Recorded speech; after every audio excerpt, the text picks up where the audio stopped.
Democrats are sending Thanksgiving invites out early this year. They're going to have to buy a 50-pound bird. The Democratic Party is a very big tent. It's a very big tent because there are a lot of people in it, and they're just like, any big family Thanksgiving dinner. There can be arguments and people jostling, and there's unruliness. Thanksgiving is going to be so unruly, they're going to have a kids' table. Bernie bringing in the bros. They're going to be high and hungry. Despair is not an option. Hiding under the pillows is not an option. We've got to stand up. We've got to fight back. And the good news is we are winning. Dark meat, white meat, they got it all. Schumer, Hakeem, they'll be lucky if they even get a whiff of the sweet potato. These commies aren't in the sharing mood. They're hangry. It is very frustrating that some people say, oh, I lack decorum, I lack professionalism. And I have to say to folks, what good is decorum and professionalism when democracy is literally being attacked? And so I'm sorry, I am not the type of person to sit down and write a strongly worded email or a strongly worded letter to the editor. What has that gotten us? We need to not only go high when they go low. Thank you, First Lady Michelle Obama. When they go low, we need to get loud. Angie's treating Thanksgiving like Festivus. She's ready to air it all out. Call her crazy, call her a commie. Tomato, tomato. Look, y'all, I am Angie Nixon, and it has always been and will always be Angie for Florida because I care about you.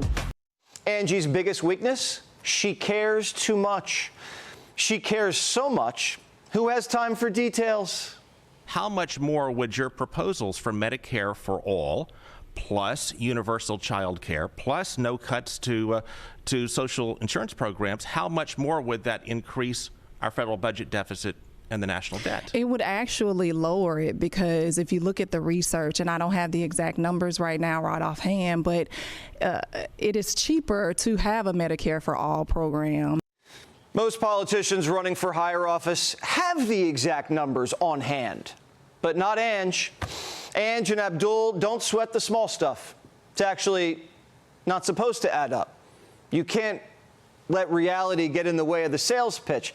This is about making people feel like you're going to take care of them, feel like you're sticking it to the man, just so you can propel yourself into power. And once you're in, you just run on something that's never going to happen for the rest of your life, like Bernie. Why do your homework if you know there's never going to be a test? What is the current national debt in this country?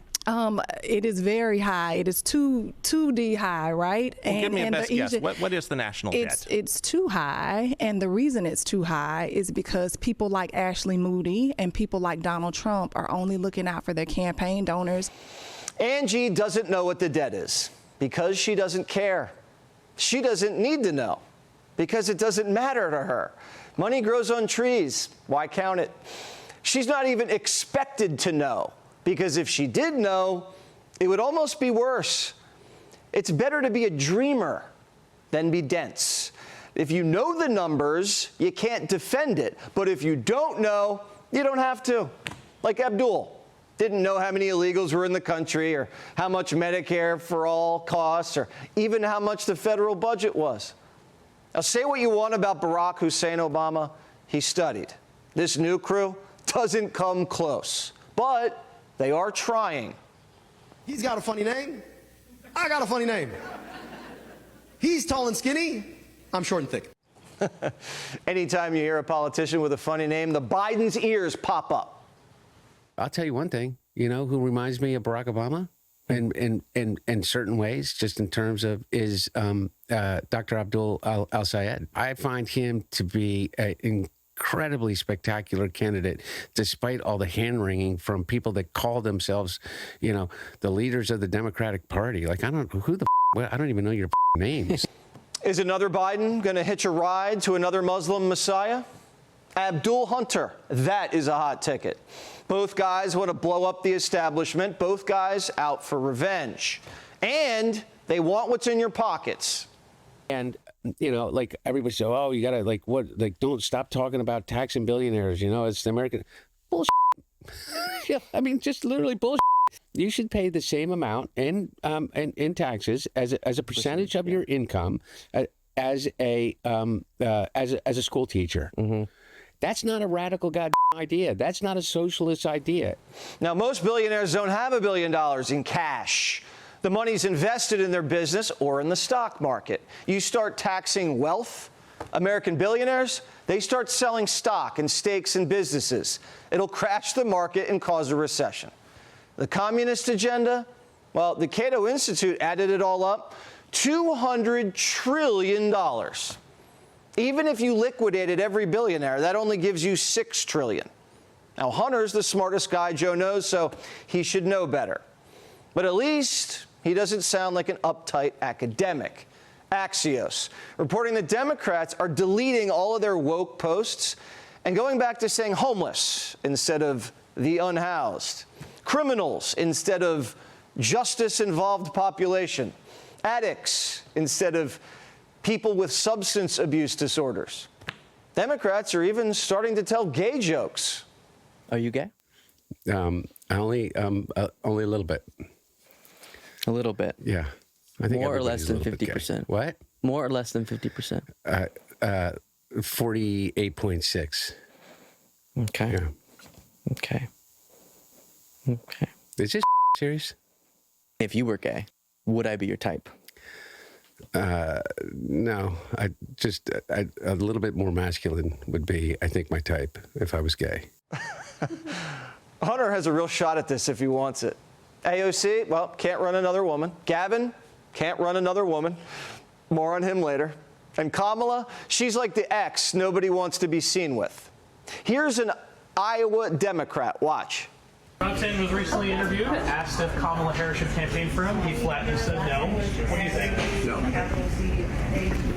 Zach, got anything? Yeah, no. The Democratic Party's pulsing with drama, and they need a fresh start. It is time to pick sides. Hunter and the commies, or the fossils and the machine. Now, even the machine doesn't want to be a part of the machine. Does Senator Murphy support abolishing ICE? Well, you're going to have to tear down ICE and rebuild it. The communist agenda, as crazy as it may be, is an agenda. What was the machine's agenda? Get Trump and DEI? What did that do for you? At least if the commies win, you're going to get more welfare and actually see action. The base is out for blood. Doesn't matter who bleeds. They just want to see people hurt. They want the pillars of Western civilization to come crumbling down. Their words, not mine. We have communists. We have a party that's been infiltrated by bad thought, by bad policy. I used to talk about socialism, but this isn't socialism. This is largely communism. This is very dangerous for our country. I'm not saying good guy, bad guy. I'm just saying this is big, big trouble for our country. Likewise, many others. And what's happened is your sane Democrats, of which there are fewer and fewer, are forced to vote in a way that they would not vote. And they don't even believe in their vote. But if they don't vote that way, they lose power. The president's getting into full midterm mode. He's flying out to Texas to help save the Senate, campaigning against Frico. I'll be going to Texas, and we're working very hard. We want to win that race. He's running against a man who should never be. We have a very good candidate, Ken Paxton, and he's running against Telefrico, they call him, because he is a little freaky, and that's not a man that represents the value of Texas. So the media these days says Trump's unpopular and he's hurting the party. But compared to Democrats, his numbers are incredible. The president Republicans most admire, it's Donald Trump. This is a historic comparison. A majority of Republicans say, 53% say, he's the Republican president they most admire. Ronald Reagan, who traditionally has won that much, Donald Trump nearly triples up on this. Reagan at just 18%. And then Abraham Lincoln, who by most historic accounts is the greatest president of all time. But Republicans say that the president that they most admire by, what is this? This is 6-7 times as many, Donald John Trump at 53%, easily crushing Abe Lincoln at 8%. And the Elon poll showed that he was the greatest president as well, Donald Trump. So can MAGA get souls to the polls? We'll see. But Trump, for the first time all year, sounds urgent, sounds serious about November. And he's putting his brand on the line. There's a theory that I get the vote. You know, I see it all the time, that when Trump's on the ballot, they win. When he's not on the ballot, the people don't go to vote. I'm asking the people to get out and vote, pretend I'm on the ballot. If they go out and vote, we're going to win. And if we don't, our country's going to be in sad shape, because we're going to go through a lot of things. You're going to have the taxes raised. You're going to have crazy things happening. Be sure to like and subscribe for all the Fox News latest on YouTube, and catch full shows streaming now on Fox One.